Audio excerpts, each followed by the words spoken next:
CST. Un coup de tonnerre qui s'abat sur Buckingham Palace le 31 août 1997 en apprenant la mort de Lady Diana.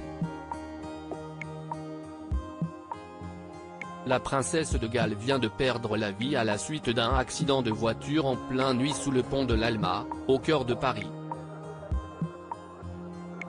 Un massage cardiaque n'a pas suffi à ranimer celle qui partageait il y a peu la vie de Charles. En pleine polémique conspirationniste, le prince Harry comprend à peine l'événement qui bouleverse la couronne.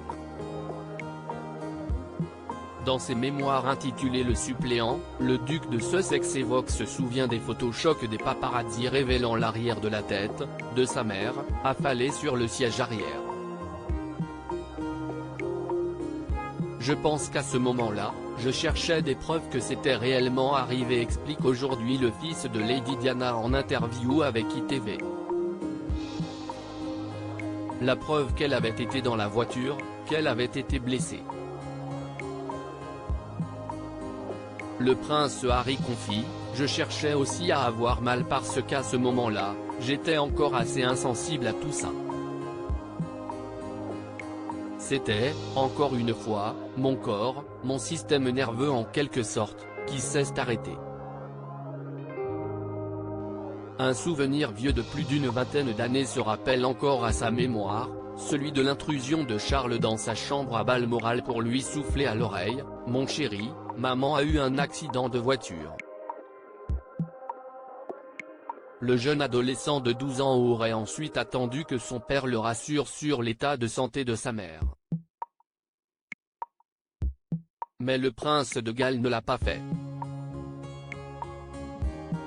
Harry ne pleurerait sa mère qu'une seule fois, lors de ses funérailles à l'abbaye de Westminster le 6 septembre 1997. Cette photo du prince Harry a emporté Lady Diana. Les rues de Londres étaient envahies par la foule la plus immense qu'ait jamais vue cette ville immémoriale, se souvient le prince Harry. Lui marche alors tête baissée aux côtés de son frère aîné William et de son père. Aucun débordement d'émotion n'est autorisé. La couronne exige dignité et retenue. Harry contient d'autant plus difficilement ses larmes que certains témoins lui ont rapporté avoir une photo de lui et de son frère entre les mains de sa mère dans le cercueil qui le précède. Peut-être les deux seuls hommes qu'elle avait vraiment aimés, commente le suppléant dans ses mémoires. Ceux qu'elle avait le plus aimés en tout cas, sans le moindre doute. Harry se rendra des années plus tard sur les lieux de l'accident.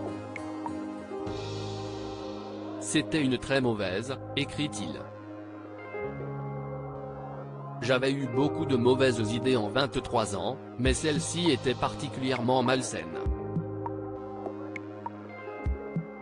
Le pont de l'Alma demeure encore à ce jour un lieu de pèlerinage et de recueillement pour les admirateurs de Lady Diana.